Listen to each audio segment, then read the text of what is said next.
ustedes Catalina Bu.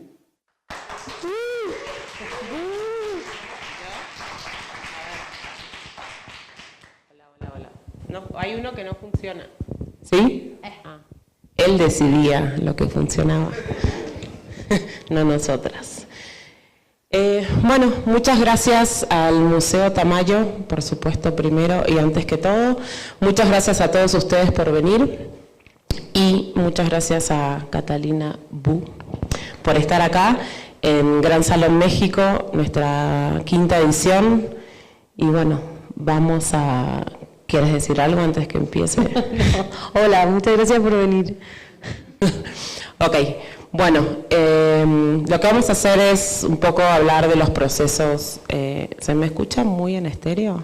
No, estoy bien. ¿O soy yo? Ah, ok, yo sí, me escucho como... vamos a hablar un poco de los procesos creativos y cómo empezó Cata su carrera, que no sé cuántos años llevas de carrera.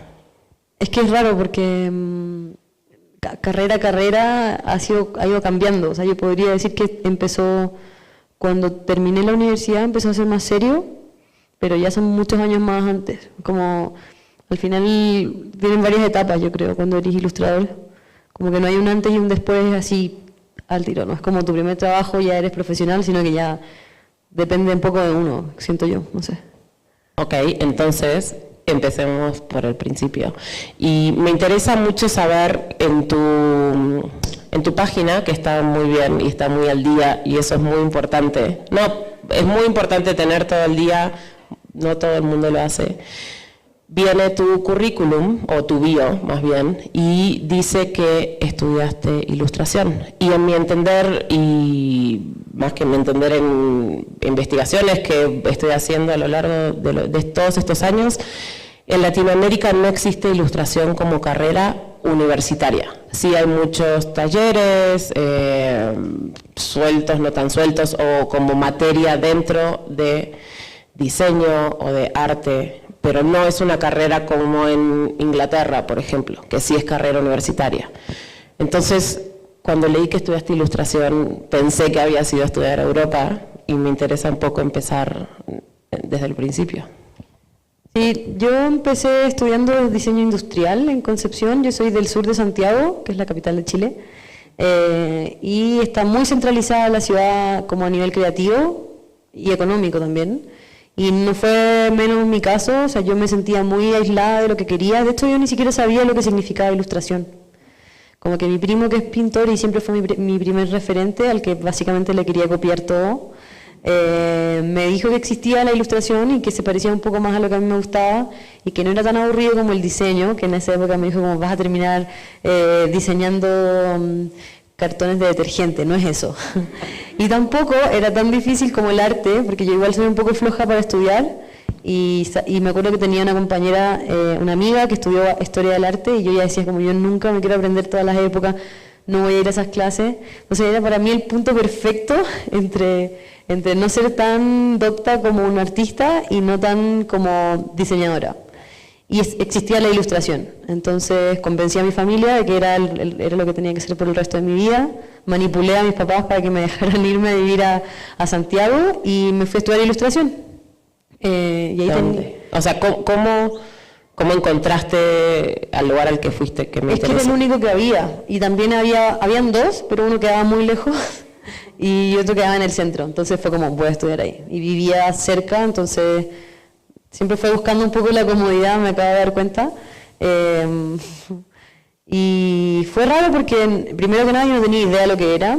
Y aparte pasa algo muy extraño con las cosas creativas, que como uno empieza viendo muchos referentes, eso es muy bonito y muy inspirador, pero a mí también me frenó un montón porque me comparaba mucho, porque no estaba tan segura de lo que quería hacer. Entonces pasé mucho tiempo de mi carrera como estudiante de ilustración comparándome con compañeros, comparándome con mis referentes, y eso influyó en que pasé mucho tiempo tratando como de agradar nomás, dibujando cosas que no me llenaban mucho, que no me satisfacían creativamente, pero sí funcionaban. Y voy a ser más concreta, o sea, dibujaba venados y triángulos. Me imagino que ya todos sabían esa maldita época. Yo fui esa persona horrible, copiaba y mal. No estoy orgullosa, pero sí eso me sirvió un montón para entender que ahora lo que me gusta hacer es realmente lo mío. Y siempre estuvo como escondida esa parte mía. Y durante mi carrera en ilustración, yo siendo alumna, cometí el error clásico del alumno, que quiere agradarle al profesor también y cumplir con la calificación. Y lo pasa pésimo, odia la carrera y muchas veces deserta por lo mismo. Porque nadie te dice que en verdad lo más importante es como, o sea, si le gusta al profe, bien, pero si te gusta a ti es lo más importante porque ahí eres tú la que está aprendiendo. Y eso lo aprendí el último año. Bueno, igual funcionó. Bueno, al final creo que es un poco encontrar tu propia voz, ¿no? Es eso también, me imagino que tiene que ver con edades de cada uno, es tiempo al final. Y bueno, sobre todo lo que dices que no sabías bien de qué iba la carrera, entonces también a la vez era descubrir qué estabas estudiando que no sabías bien qué era. ¿Cuántos años? La carrera, 2 preguntas en una, ¿es universitaria o terciaria? O, bueno, no sé si existe técnica. Eso. Es técnica. Técnica, se dice instituto profesional, es como no es como una licenciatura. Eso. Claro, no. Eso fue mucho problema cuando le tuve que convencer a mis papás de que iba a estudiar. Ahí va mi pregunta. Es muy difícil cuando no estudias algo universitario que alguien entienda bien qué vas a hacer después, sobre todo. Claro, yo le tuve que explicar a mis papás que al final en las cosas creativas uno puede pertenecer a un sistema por una cosa de que tiene que existir este sistema, pero en las carreras creativas tiene mucho que ver con la autogestión. Y los convencí de que iba a ser muy autogestionada y funcionó, pero menos mal. Pero sí fue es complejo lo de la ilustración porque aunque es una carrera, o sea, aunque no es una carrera universitaria y existe para estudiarla, siempre es como un limbo, encuentro yo. Es un limbo muy extraño. Independientemente que haya muchos ilustradores ahora, yo me atrevo a decir que nadie está completamente seguro de cómo es la metodología de ser ilustrador y todos se siguen nutriendo los unos con los otros, pero sí pasa uno mucho tiempo cobrando muy mal, no sabiendo cómo trabajar. Aparte es un trabajo tan solo que es muy difícil que uno sepa delegar, que es la parte más importante de un trabajo que pueda ser productivo, que es algo que aprendí hace 2 meses, por ejemplo. ¿Cachai? Y todas esas cosas no te las enseñan en la escuela, sino que se enfocan más como en algo técnico, que cuando tú tienes tanta inquietud creativa, supongo que es un poco aburrida la técnica, aunque es necesaria, obvio, es muy necesaria. Pero a mí me confundió mucho, o sea, me cansó un montón como ser estudiante, aunque yo creo que soy mala para ir a clases y cosas así. Soy impuntual. En general, de lo que sea. Soy impuntual, sí, soy mala para seguir, pero es algo mío. Debe ser por lo mismo, tampoco nunca he trabajado en una oficina, entonces ha sido todo muy solo y muy que lo he descubierto en el camino. Creo que las cosas ahora están cambiando porque hay un montón de instancias como esta que permiten que alguien que está lanzándose como ilustrador pueda enriquecerse de la experiencia y de los errores de otros, que pasa mucho, y esto es oficial. Y creo que a mí eso me hizo falta al principio, pero creo que también porque yo estaba en una época de transición también, donde recién se estaba hablando de la ilustración como en mi país al menos, en Santiago no existía, y eso también provocó mucha inseguridad en mis compañeros, ponte tú que al final nos graduamos 2 de 40, ponte tú. Entonces, es rara la ilustración en ese sentido, tiene mucho que ver con la autogestión, lo que es muchas veces muy difícil, pero siento que estoy haciéndolo todo muy pesimista. En verdad a mí me gusta mucho ser ilustradora, lo siento, yo lo disfruto un montón, en verdad estoy muy contenta, pero me preguntaste de la escuela de ilustración donde igual lo pasé un poco mal porque yo no sabía quién era, y eso uno lo pasa mal si no sabe quién es en cualquier sentido, yo creo, no solamente en el profesional. O sea, si estás un poco perdido y inseguro contigo mismo, en todo vaya a sentir que fracasáis, te lo vayas a imaginar. Entonces yo sentía que fracasaba en la escuela de ilustración. Sí, me imagino que cuando justo no sabes qué vas a hacer con lo que estás haciendo, como sea, aunque seas abogado, no, abogado justo es más fácil, todos sabemos. Todos sabemos que vaya a ser millonario y vaya a poder ir de vacaciones a Cancún. Sí, que vas a engañar gente sobre todo. No, pero sí, justo está socialmente aceptado de alguna manera. Ilustración, nadie mucho sabemos qué estamos diciendo. Dibujo sabemos más, Me parece, también al final la palabra ilustración no es nueva, por supuesto, que al final ilustrar es iluminar algo, pero ahora la estamos usando de otra manera y mucho, y creo que ahí también, no sé, creo que un poco todos estamos como empezando a hacer que se entienda de qué estamos hablando, ¿no? Y se respete sobre todo, porque es muy difícil, como ni siquiera los mismos ilustradores al principio entienden más o menos cómo funciona y es todo un poco a pulso, que está lindo, pero es complicado. Yo creo que también, bueno, ahora ya las cosas han cambiado un montón, yo creo que ahora la ilustración es tan respetada en una revista como un fotógrafo, o sea, y tan necesario como un fotógrafo. Y se está entendiendo algo que a mí me costó mucho entenderlo, pero cuando lo entendí me cambió un poco la percepción de toda mi vida respecto a esto. Es que la ilustración al final es un lenguaje y es comunicar algo y es como hablar un tipo de idioma súper particular y súper libre y entretenido también y raro. Y cuando yo entendí eso y la gente lo está entendiendo está bueno porque se le da el valor que necesita la ilustración, o sea, es muy importante. Sobre todo hoy que siento que estamos súper bombardeados de imágenes, de publicidades, de gente que quiere de alguna manera entrar en tu imaginario, quiere o venderte algo o convencerte de algo, desde un producto hasta algo político. Y estamos tan llenos de esa como constante presión visual que la ilustración a veces cala un poco más hondo en el sentido de que puede entregarnos algo que es nuestro. O sea, uno puede ver un dibujo y justo te tocó verlo en un momento de tu vida donde te toca una fibra y quedó en ti y te habló de algo y de alguna manera conversaste con ese ilustrador japonés que nunca has visto en tu vida, pero justo dibujó algo y tú sentiste algo y quedó en ti. Y eso es impresionante para mí, al menos. Y también tiene como una sencillez, o sea, a mí me pasa que me cuesta mucho interpretar desde el arte en sí, desde el contemporáneo al clásico, y me aleja un poco, muchas veces me alejó. Incluso la foto, incluso todo lo artístico a mí a veces me intimida un montón, porque a veces no sé si lo estoy entendiendo, o, ¿sabes? Como no sé si lo estoy leyendo, pero la ilustración igual, como que todos sabemos que el ilustrador empezó en su casa, solito, dibujando en una libretita, teniendo vergüenza de mostrar sus dibujos, recortando stickers a mano, regalándoselos a sus amigos. Como que hay un plan común de los ilustradores que parte de la sencillez, que creo que por eso son tan buena onda entre ellos, porque nadie empieza siendo un ilustrador como ¡fua! Así, no es como algo que se pueda comprar, ¿sabes? Entonces es súper lindo eso. Sí, igual se entienden entre ustedes. Los que estamos afuera de eso no entendemos, no lo vemos así. Al final también me imagino que para los que no somos ilustradores, o sea, todo esto que dices, por supuesto uno con la experiencia de los años lo entiendes, pero para mí también, o sea, una ilustración tuya tiene el mismo proceso o tiempo que una obra de arte o una foto, lo que a ti te intimida. No realmente. Pero a ti, claro. Exacto, pero desde afuera no es... Esa es la idea, que parezca que es mucho trabajo, pero no tanto. No al menos el mío, ¿eh? Y hay muchos ilustradores que sí son, bueno, como toda la gente que es distinta, hay ilustradores que sí que disfrutan el proceso de otra manera. Sí, eso es lo que pasa con la ilustración también, que no existe una forma. O sea, yo dibujo distinto a otra persona porque mi proceso es distinto, o porque soy más ansiosa y por eso no ocupo color. ¿Me entiendes? O alguien, por ejemplo, una vez hablaba con Maliki, que es una ilustradora chilena muy, muy importante, la Marcela Trujillo, ella es historietista.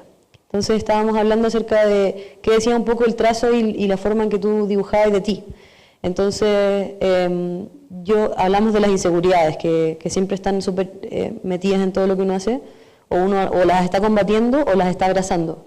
Entonces yo le decía que yo de mi parte las abrazo y un poco que me pongo el parche ante la herida. Como sí, dibujo feo, ¿y? ¿Me vaya a decir algo porque dibujo feo y no ocupo color y es horrible? ¿Sí? ¿Me entendís? Como que de alguna manera y creo que juego con el humor, que es algo que también hago en mi vida en general, como tirar un chiste, hacerlo feo y enfrentarlo, el monstruo de la inseguridad y de la crítica de esa manera. Ella me decía que ella, por otro lado, lo enfrentaba esforzándose mucho, así, pero mucho, pasando horas haciendo el brillo del pelo, haciendo bocetos, haciendo perspectivas perfectas, y de esa manera ella, al enfrentarse a este monstruo que es su propia inseguridad y su fantasía al final, porque no existe, ella lo iba a enfrentar como, me esforcé tanto, mira todos los detalles que tiene esta weá, Y son completamente cosas aisladas, pero que al fondo hablan de que uno se expone un montón y dice cosas. O sea, para mí el trazo es un discurso igual. Yo digo cosas cuando dibujo de tal manera, como me importa o no me importa, o siento esto, así no se note.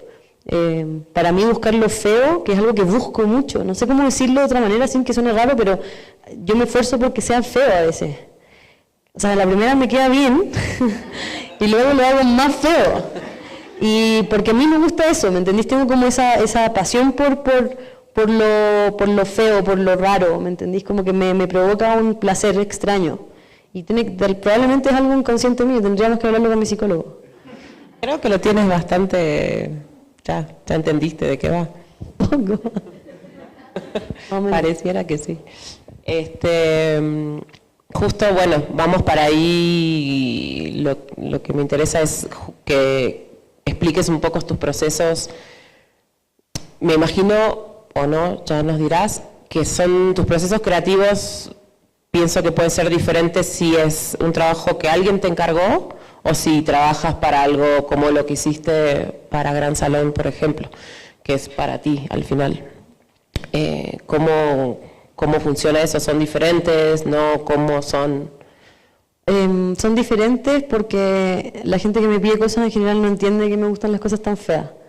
Y me piden corregir cosas que sé que me van a corregir y es muy aburrido. Porque como le explico a un cliente de una empresa como tiene que quedar feo, en verdad. O sea, ¿ya entregas algo esperando que te corrijan lo feo? Probablemente sí, porque al final, claro, yo tengo como la parte autoral que he podido desarrollar ahora. De hecho, me atrevería a decir que hace muy poco que tengo la confianza o que la gente entiende un poco esa parte más fea o la que a mí me gusta hacer, pero yo de lunes a viernes, ojalá fuera de lunes a viernes, ¿verdad? De domingo a domingo, me trabajo en mi taller como una ilustradora, como un oficio. O sea, me piden algo para el aniversario del café, no sé qué, y tengo que hacer, bueno, me junto obviamente con los clientes, todavía estoy en esa etapa porque necesito pagar mi arriendo, no sé. Pero cada vez estoy luchando un poquito más, como cediendo un poquito menos, siendo un poquito menos el servicio de la ilustración, que no me parece malo, he aprendido mucho y no podría, supongo, tener la seguridad para hacer lo que me gusta a mí si no hubiese hecho eso. Pero cada vez voy cediendo un poco menos, como lo que hablábamos el otro día. Hay un insider aquí, el Derete, que es como la Paris Hilton de la ilustración mexicana, y hablábamos de eso, y yo igual aprendo un montón de personas que ya tienen más experiencia que yo, como hasta qué momento dicen que no, o cuando, por ejemplo, aprendí un montón de Alberto Montt, que fue uno de mis primeros amigos ilustradores, que aparte yo lo admiraba mucho porque es un idiota, pero es un idiota maravilloso. O sea, es alguien que puede decirte algo horrible y suena chistoso y es genial, y si lo digo yo termino peleada con alguien, yo lo admiro mucho porque tiene una capacidad increíble de ser un idiota maravilloso. Y él, claro, me decía como que a veces cuando él mandaba los trabajos para ciertos clientes, los mandaba, ya no pedía como correcciones, no daba el espacio. Que lo mismo que me pasó contigo, que aprendo de gente que al final, y también es porque me imagino que les ha pasado mucho, que le han pasado pésimo por darle espacio, o sea, ha sido un poco ensayo y error, y por eso de esa manera he podido como separar mi trabajo autoral como el servicio del dibujo. Igual cada vez más soy menos buena onda en ese sentido. Soy buena onda, pero trato de que me crean un poco más. Como antes corregía mucho, ponte tú, aceptaba todas las correcciones y podía ser infinito. O sea, podía hacer un trabajo que podría durar una semana, lo podía hacer en 6 meses. Porque aceptaba correcciones, entendía, y no, o sea, al final, si alguien te contrata a ti por tu trabajo es porque cree en lo que vaya a hacer, y eso me ha costado aprenderlo, pero lo he hecho. Y el proceso de los otros dibujos que son como más míos, tiene mucho que ver con mi estado de ánimo y no podría haber una metodología fija. Igual he vuelto mucho al papel, que es algo que me pone muy feliz porque cambia un montón, como volví un poco, a pesar de que yo creo que he avanzado, sí he retrocedido de alguna manera. Porque antes yo dibujaba más en papel y dibujaba más así como esto. Después avancé un poco en otra cosa y ahora que siento que estoy más lejos, he vuelto a hacerlo de antes. He vuelto a dibujar solita en mi sketchbook, a equivocarme mucho más y a apreciar el poco oficio que tengo. A veces que antes me insegurizaba un montón, como siempre me ha puesto muy nerviosa como el original. Siempre pensaba que había que hacer el original. Y era como una iluminación que le llegaba al ilustrador y que si yo justo estaba en mi taller y tomaba el papel de 300 gramos libre de ácido y como mi tinta china así de que me traje no sé dónde con el pincel y hacía una obra y que no, esa no existe, al menos para mí no. Y ahora me he dado cuenta que no, que puedo ensayar. Romper esos papeles gruesos me duele todavía, lo junto. De hecho, estos, por ejemplo, que son un poco más chicos del papel, les corté todo lo que sobraba y lo guardé en un sobrecito que voy a encontrarlo como el 2030 y nunca lo ocupé, pero me entendí como que todavía existe ese miedo y esa inseguridad con el papel, el original y todas esas cosas. Y ahora ya me he soltado con eso, como que hago muchos parches, dibujo, ensayo, me equivoco, luego le tomo una foto y lo hago en Photoshop y lo uno. Como que me permito esos errores. Si me equivoco y quiero que sea ahí, le pongo un parche, le pego un pedazo de papel. Antes tenía mucha inseguridad acerca de eso y me funcionó mucho ir a museos de exposición, tipo Picasso y cosas así. Y cacha lo idiota que soy, es que me acercaba a ver todos los errores, a ver si tenía algún error y era como, tiene un error, está bien, no pasa nada, yo también puedo equivocarme. Y veía el lápiz grafito, que esto te lo dije a ti, como da lo mismo que se quede, ¿no? Como, ¿cierto? Y porque, claro, iba a ver las exposiciones a ver como si tenían errores y tienen errores, da igual. Y se les craquelan las pinturas y tienen... Es que tal vez el error es para quien lo hace y no para quien lo está viendo al final. Claro, sí, de todas maneras. Sí, he aprendido eso un montón, como toda esa... Siempre termino hablando del miedo, pero porque ha sido como el monstruo que acompaña un poco a lo creativo, supongo, como desde el motor hasta el que te bloquea. Es como el mismo fantasma que tiene ese rol, supongo, de frenarte y de empujarte, es rarísimo. Y hace poco hablaba, por ejemplo, con un amigo mío que es ilustrador, que se llama Matías Prado, probablemente alguno lo ha escuchado por ahí, porque le copian un montón. Entonces hoy día en el taller hablábamos con las chicas que estaban, bueno, era un chico y todas chicas, así que chicas. Y hablábamos con las chicas respecto a la copia, por ejemplo, y todo ese miedo también que surge cuando empezáis a mostrarte y te da miedo que te copien. A mí me preguntan mucho como, ¿cómo puedo subir mis dibujos? ¿Les pongo marca de agua y cosas así? Como, no, bueno, si te van a copiar igual, o sea... Si te van a plagiar en China porque tu trabajo está brutal, lo van a hacer igual. O sea, ¿quién no ha ahorrado una marca de agua en su vida? Yo nunca, pero... Pero es un miedo real. Sí, ¿no? Que te copien. Es un miedo real, ¿no? Alguien puede... ¿Y que pase qué? Que te copien, pues, y ahí estás tú y todos estos asiáticos lucrando con tu trabajo y tú o sea, el miedo es que no te entre dinero a tu cuenta. No, igual pasa, por ejemplo, en, no sé, Inditex o Zara, que copia trabajos de personas y lo hace un pin, y en verdad igual pasa a llevar muchas cosas. Que claro, o sea, son situaciones puntuales, pero pasan, y eso es un miedo grande. Bueno, el punto es que estuvimos conversando con Matías de esto, y entonces yo le decía, bueno, pero fin, o sea, si alguien quiere hacerlo, lo va a hacer igual. Y no sé si no creo que es un halago para nada que te plagien, pero sí es normal que uno se inspire y todas esas cosas. Entonces él me dijo algo que lo encuentro muy real. Me dijo, pero lo que pasa es que lo que me da rabia es que la gente cree que un dibujo es un dibujo nomás y no entienden que existe todo un proceso para ese dibujo, por más sencillo que sea.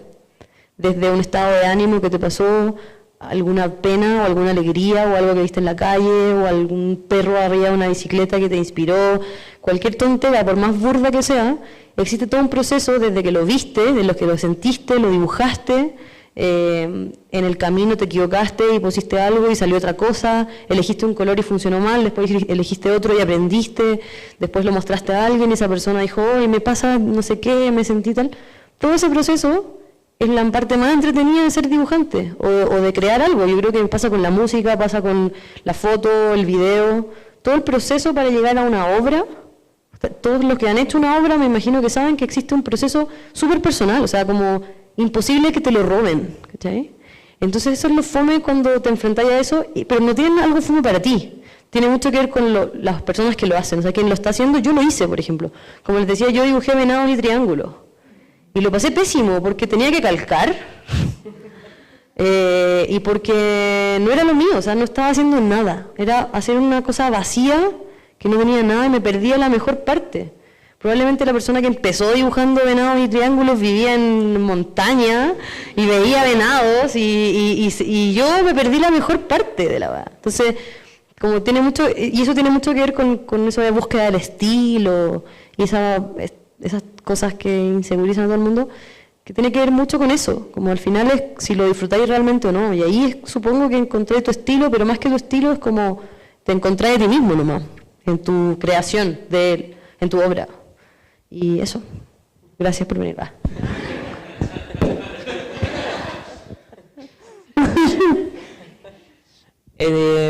Ok, y entonces sigamos con tus procesos y lleguemos a los...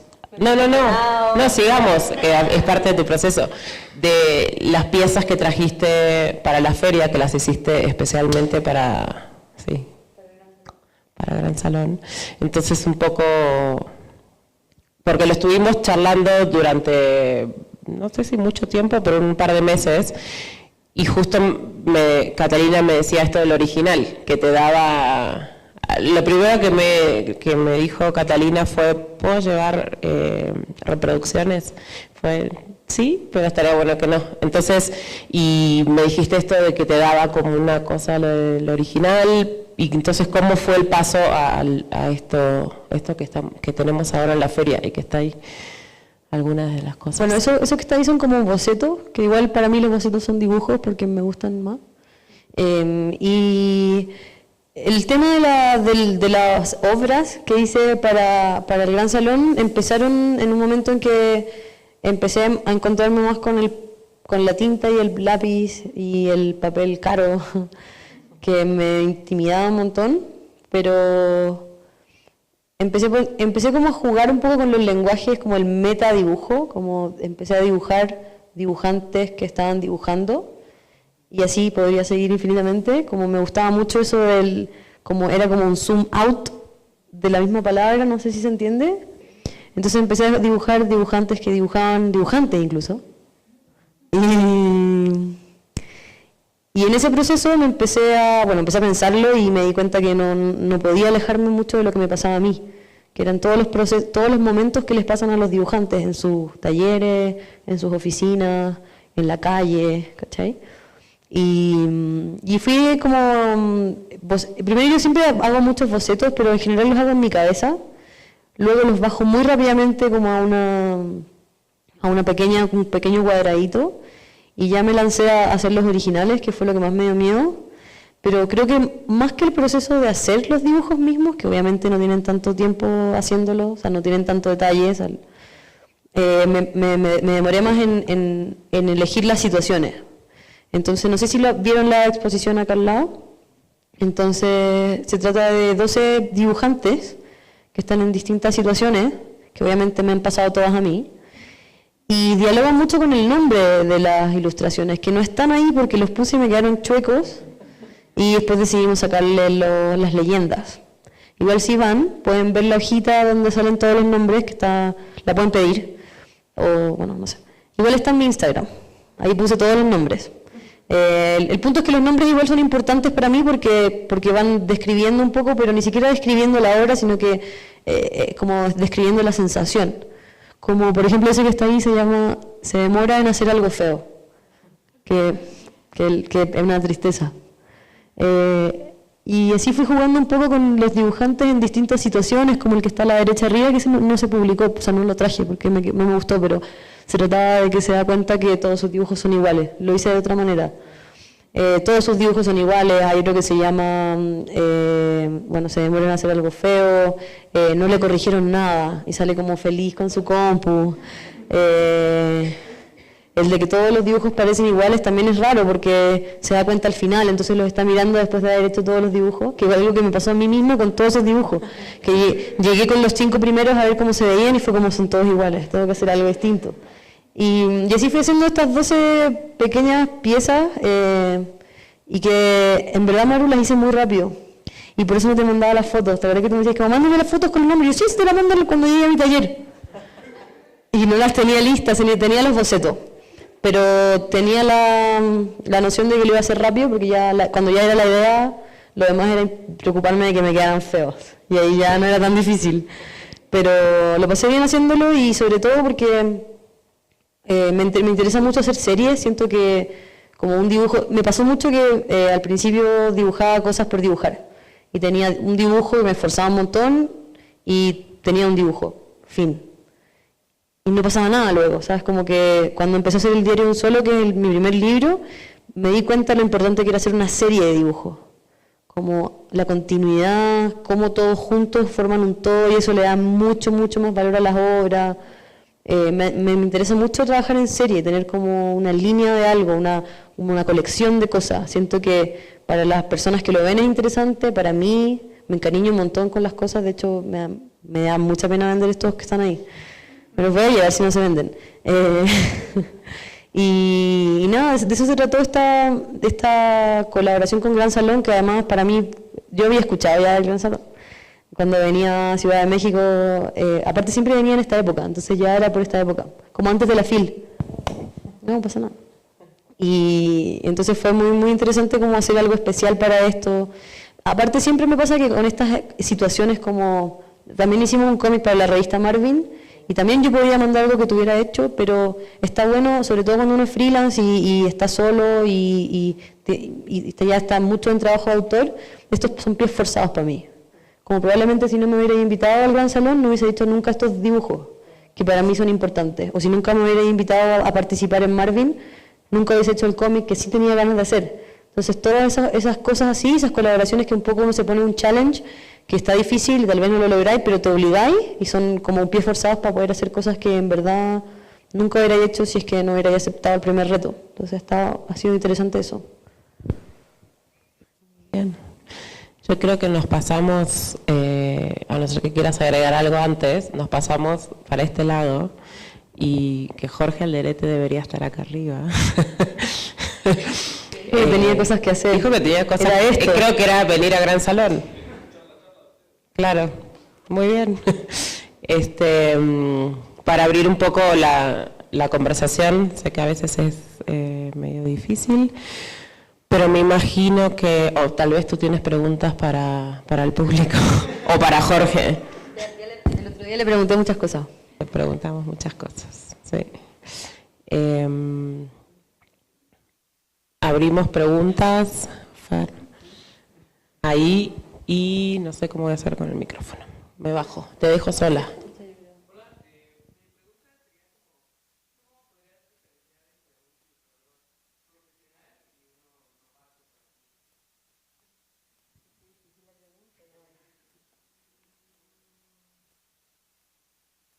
Podría responderte viéndolo desde mi perspectiva, supongo, como que también creo que lo he hablado durante toda esta conferencia, que al final me sentí menos novata cuando empecé como a entender más mis procesos, aprender a delegar un montón. Para mí eso ha sido como un paso súper grande en mi carrera. Como ahora ya no estoy trabajando sola, estoy entendiendo que no todo es creatividad y no es como que pasa eso que te ilumina y llega un papel y pásenme un lápiz.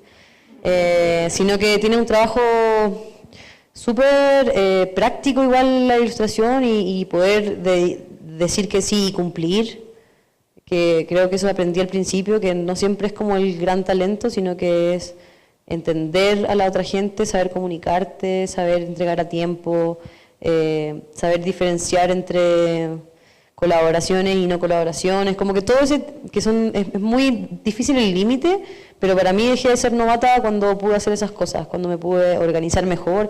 Algo tan aburrido como una carta Gantt, que creo que no saben lo que es acá una carta Gantt, que es un cronograma, como cuando dice ya, martes entregar bocetos, miércoles hacer color, jueves mandar correcciones, ese tipo de cosas que son aburridas y yo en verdad no entendía que me la habían enseñado en el colegio, ahora me hacen mucho sentido. Como entender que la parte creativa es 100% importante, no, 99% importante, voy a decir 50 ahora. No, voy a decir 70. 70 es como el ejercicio y la alimentación. La alimentación es como ser talentoso y el ejercicio es el 30%. En verdad está bueno, pero para mí el talento es el 70% y el resto es saber organizarme, y ser responsable y todas esas cosas difíciles, sobre todo si eres freelance. Pero ahora me estoy ayudando con alguien. Tengo una gente que me ayuda un montón, que me encanta decir a gente, pero es gente. Pero ella sabe hacer bien todas las cosas que yo no sé hacer, como las cosas aburridas. Me puedo demorar un día y medio en responder una cotización y ahora ya no lo hago así. Entonces, aprender a delegar y entender que no haces todo bien igual. Yo no hago todo bien. Y cuando empezáis a separar esos procesos y confiar en otros en que te ayuden, yo creo que pasáis a otro nivel, como profesional, supongo. Profesionalizas mucho más. Haces mucho mejor tu trabajo. O sea, al final, yo hacía mal el trabajo como productivo, como el trabajo administrativo, oficina, claro. Lo hacía tan mal que era poco profesional. Como ahora que lo puedo delegar, y es como cuando alguien, como un equipo de cómic, alguien hace el trazo y la línea, alguien hace el color, es profesional, es pro poder delegar y bajarte un poco del pony y decir como, ¿sabéis que en verdad no hago tan bien color? Y entender tus debilidades y tus fortalezas y decir como, en verdad no soy tan buena haciendo esto, lo voy a delegar y voy a tener un equipo, y para mí eso es pro. Como entender que no eres capaz de hacerlo todo bien, no funciona así, al menos para mí. De nada. Sí.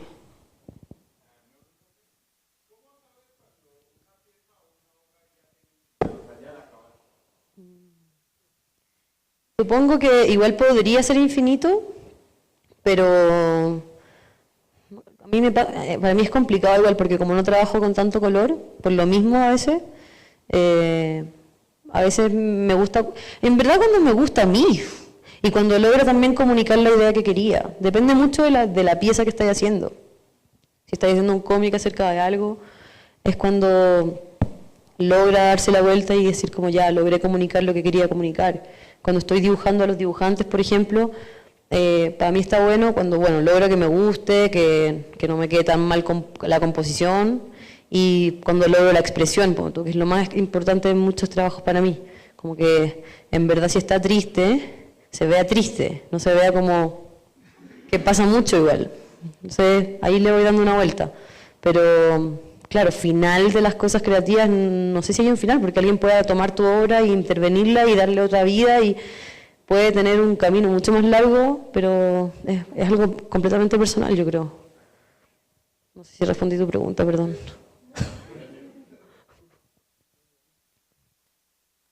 Más preguntas.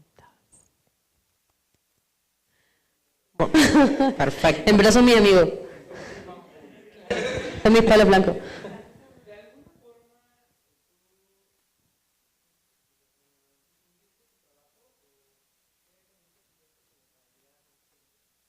Cuando yo seguí el camino regular del ilustrador. Hacía mis propios fanzines en la fotocopiadora en la escuela de ilustración, los veían 3 personas o 10 personas, y la mitad los dejaba entre medio de un libro, y como un fanzine se perdía en esa biblioteca. Y esa parte de la autopublicación para mí fue importante, para ahora probablemente dejar de hacerla tanto. Pero para mí yo creo que el mejor canal de difusión fue Internet, de todas maneras. Y el libro también, mi primer libro, que hizo que todo fuera más tangible. Como que el mundo editorial igual, yo había perdido un poco la fe en eso, pero es impresionante la diferencia que hubo entre yo antes de mi libro y yo después de mi libro. Podría decir que fue como el gran paso, porque, no sé, te acerca a mucha gente, es algo muy popular, está en cualquier librería, o sea, alguien buscando recetas en una librería encuentra tu libro, es muy, muy democrático, es muy, muy lindo eso. Pero mi primera plataforma fue Facebook, creo, no, Tumblr y Facebook, que en el momento en que tuve que firmar con la editorial, que fue, igual ya estaba la conversación, pero antes de firmar se lo propuse a otras editoriales que me dijeron que no. Vamos a decir, diario de un solo. Y yo había ya tenía como estadísticas de quién lo veía, más o menos dónde estaban, qué edad tenían, que eso te lo da Internet, y eso no te lo da un fanzine, ¿cachai? Que creo que Internet es la nueva autopublicación, por eso yo empecé como un webcómic, y estuvo bueno eso, me sirvió. Y ahora que perdón, ¿no? Que Instagram es como la herramienta tuya, por lo menos, de mucha gente. ¿Cuán consciente eres de todo lo que estás publicando, de publicar con cierta periodicidad o no? ¿Cuán consciente estás de eso o simplemente estás como subiendo cosas? ¿Cuán pensadas están esos posts? Pasan muchos espontáneos, como subo un dibujo que hice en la tarde que me gustó. Me pasa con Instagram que estoy ya muy acostumbrada a compartir las cosas que me gustan. Entonces podría decir que es inconsciente de alguna manera, pero igual está, o sea, no sé si pensado como voy a hacer esto. No tengo una planificación. Hay gente que sí, esos influencers heavy, como de moda. Yo sé, me enteré que está pensadísimo. La ropa que usan la tienen en un colgador con día y todo. Es súper fuerte, pero está bien, es su trabajo. Pero ellos sí tienen ese cronograma, pero como de... Martes a las 7 de la tarde. Es fuerte. Y yo creo que, claro, yo en ese sentido no hago esa planificación, es más orgánico. Publico lo que creo que es importante, como estoy en el gran salón, dibujé algo, comí esta cosa, todo lo importante. Pero en general no lo planifico tanto, pero sí me gusta mucho y soy una víctima del internet igual. Tengo nomofobia. El otro día se nos quedó el auto en el Uber y yo como que cada vez era como, no puedo sacar. ¿El teléfono en el Uber? Sí, el teléfono. ¿Qué dije? El auto. En el auto en el Uber. Quedó tu celular en el Uber, y nos volvimos. Y fue, ¿qué? Media hora y sentía todo el rato como esto, como cuando uno se va a mirar el reloj y no tiene el reloj. Entonces sí estoy soy una víctima de eso, pero no lo planifico tanto, trato de que sea más natural.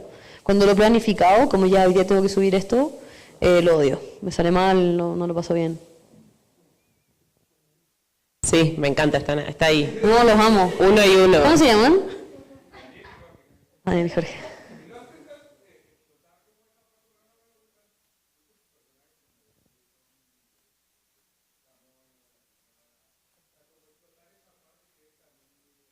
Sí, me encanta. Expliquemos quiénes son. La Moño es mi perro, la señora es mi otro perro, y el Chomi es un mono de peluche que tengo, que era como mi mascota antes de que tener mascotas reales. Y sí, lo he pensado, pero me pasa mucho que cuando ya lo pienso mucho, no me sale tan bien. Por ejemplo, el diario Un Solo le fue bien y me han preguntado si voy a seguir dibujándolo. Podría hacerlo si fuera como más ambiciosa en ese sentido, pero me va a quedar mal, me va a quedar forzado. Como que me cuesta mucho hacer las cosas solo porque le fue bien. O sea, probablemente si hiciera un libro, y lo he pensado en hacer como un cómic con la señora El Amoño, pero no me ha salido nomás. Yo creo que en el momento en que me salga me va a salir. De hecho tenía uno en el tintero del Chomi, que estaba bueno, voy a buscarlo, porque era una buena historia, era un cómic del Chomi, pero que hablaba un poco de otra cosa. Pero no, se me fue, me distraje. Pero Diario Un Solo es 1 y 2, ¿no? ¿O era todo uno que se dividió? ¿Cómo fue? Es todo uno porque son como autoconcluyentes. Se alargó porque se alargó nomás, porque hice el uno y fue como hagamos más. Ya sí, seguía haciendo más. Pero justo es lo que acabas de decir, como que no te sale por ahí también, pero en ese caso... En ese caso sí, en ese momento me dan ganas, porque lo seguía haciendo, no porque me lo hubieran pedido. Era como, no, lo seguía haciendo, sigamos publicando. Pero ahora que lo dejé de hacer, no lo he podido retomar, no lo he podido. Igual puede ser en parte porque soy, ¿cómo se dice floja acá? Como floja. Como porque si fuera un poquito más constante podría hacerlo y tal vez saldría bien. Mi excusa es que no lo hago porque da lo mismo el éxito comercial, si no me sale. Eso es lo que yo digo, pero tal vez puede ser que hay un porcentaje es porque no he querido seguirlo nomás, de que ya. Como no me digan lo que tengo que hacer. No.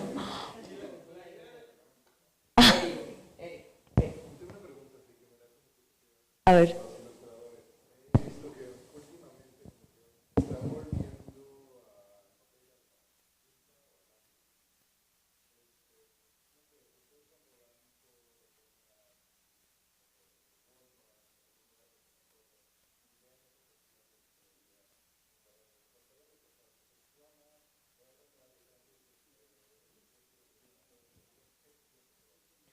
Se siente culpa, porque ya tengo muchas cosas. no necesito ni un papel más, no necesito una libreta más, ni un lápiz. Y cada vez que compro me siento como, oh, tengo muchas libretas que no he ocupado, pero la compré porque está linda la tapa y esta no la tenía. Y no necesito más materiales. Me lo voy a poner aquí en un post-it, pero es muy rica la sensación porque aparte yo soy súper consumista. Entonces tengo una fascinación por los objetos, como que me cuesta... Yo invento que tiene una relación con la estética y el arte, que por eso soy consumista, porque tengo una fascinación con los objetos, o tal vez porque soy consumista ya. Pero tengo muchas libretas, muchos lápices, muchos pinceles, no debería comprar más, debería donar incluso. Tengo ahí algo para donar. Pero es lindo. Y siempre, aparte cuando uno viaja siempre ve cosas nuevas. Por ejemplo acá me compré en Lumen, estaba buscando hace mucho tiempo porque en Chile no venden esos como mat para cortar, esos cuadriculados. Los verdes. Los verdes los venden, no, esos no son feos. Entonces le vi a un amigo allá que tenía uno negro y lo compró, pero allá son carísimos y se agotaron. Entonces vine acá y me compré. ¿Hay negro? Hay negro y hay rosado. Ah, wow. Eso no lo tenía, así que no siento culpa. Me compré 3 de hecho. Eso.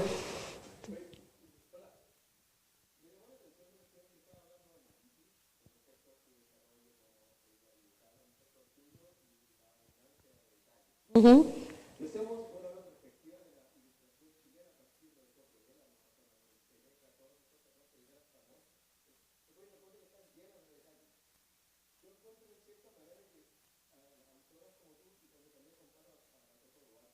Sí. Menos mal la conozco porque me está intimidando.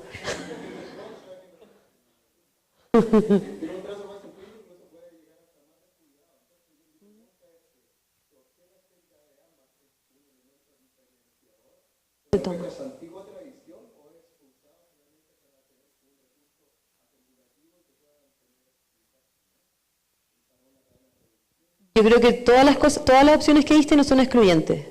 Como que son todas un poco al mismo tiempo. A mí me pasa que cuando empecé a dibujar, sí quise tener un elemento diferenciador, sobre todo en el libro y en un solo, y por eso lo hice azul, por ejemplo. ¿Me entendí? Por otro lado, sí quiero hacer muchas cosas y soy muy ansiosa y por eso hago menos detalle.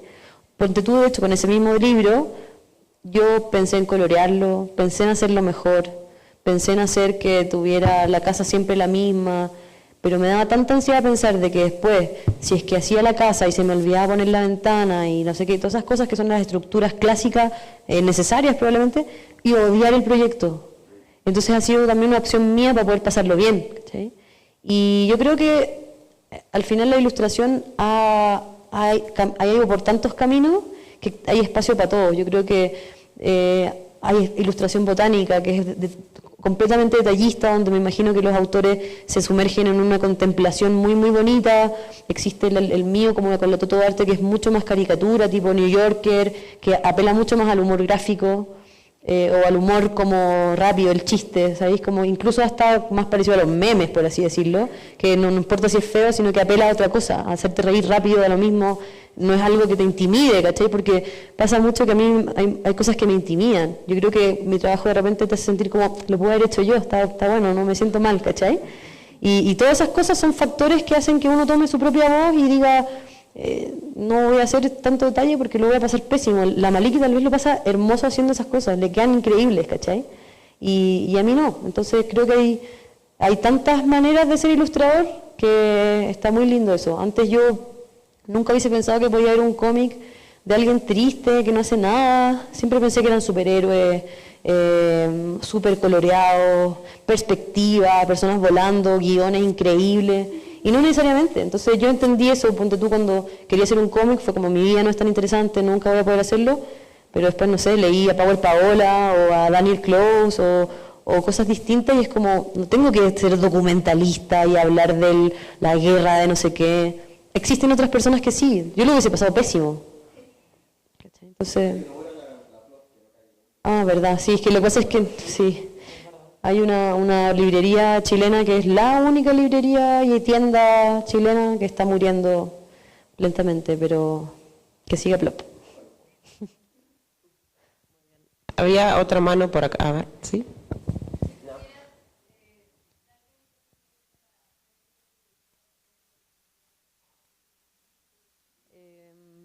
que dejara de pensar en agradar, supongo, y pensar a pasarlo más bien ella con ella misma. Y que ese consejo me lo daría siempre.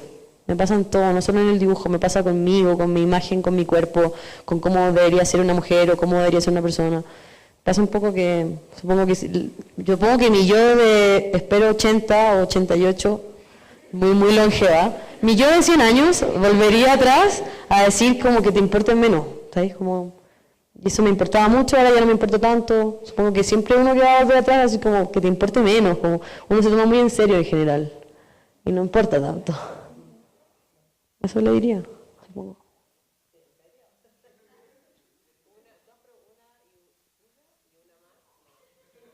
Piénsela.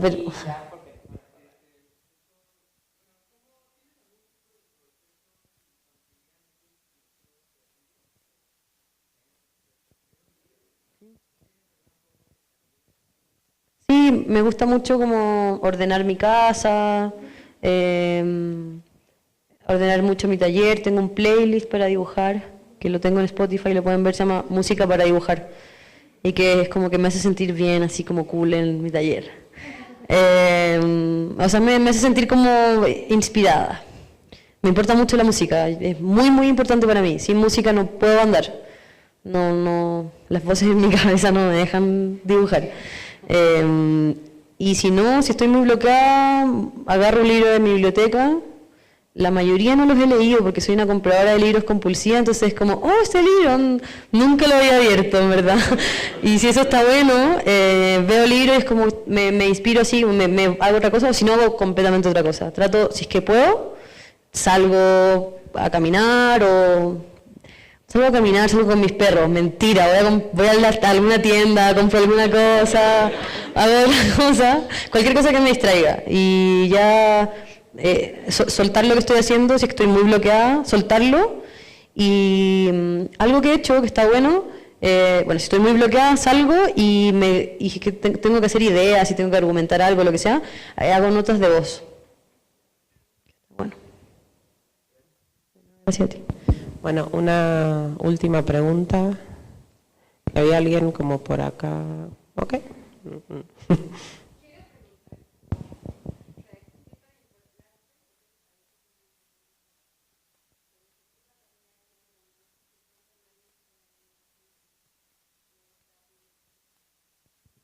Primero me daría una crisis nerviosa como a todos, ¿para qué te voy a mentir? Como, más que porque no puedo estar en las redes sociales, que igual creo que son satánicas, porque perdí mucho de mi registro.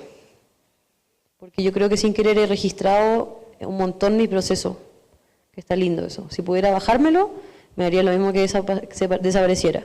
Me daría pena no poder conectar con personas, que igual ha sido lindo, como tú o alguien que, no sé, como la parte más genuina de Internet, que sigue existiendo y yo igual lo ocupo mucho. Como conectar con personas que probablemente no podría, porque al final el Internet es como que rompe esas fronteras, ¿cachai? Tan grandes que son, sobre todo porque vivo en Chile, lejos. Y en verdad estaría bueno. Yo creo que ya podría decir que estoy conforme como con los contactos así que he generado como trabajando, y creo que podría trabajar. Si tuviera que volver a imprimir mi portafolio y tener que ir a las agencias, probablemente lo haría feliz, no sé, estaría bueno igual. Yo creo que va a pasar en todo caso. Va a pasar, algo va a pasar. No ahora va a estar todo bien, pero algo va a pasar con Internet, no puede ser que dure para siempre. No, algo va a pasar ahí, así que voy a respaldarlo hoy día en la noche. Muy bien, bueno, ya podemos. Muchas gracias, Cata, gracias por venir a todos.